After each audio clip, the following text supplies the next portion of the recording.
Hello, my name is Hilda Yesenia Angulo. We are going to present the topic Prepared Technology Negotiation.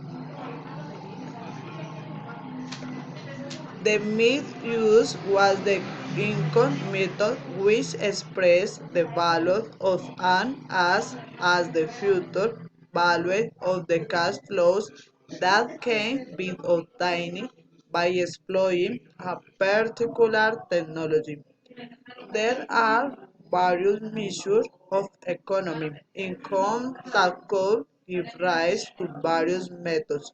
Use the value intangible assets based on technology.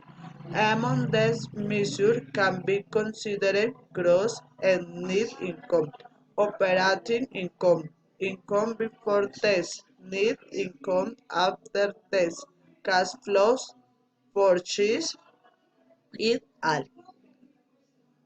This method is selected because it allows technology to be valued in the most exact way since it considers operational variables such as market size, price, cost, and risk structure, which are imports depending on the type of technology. Thank you.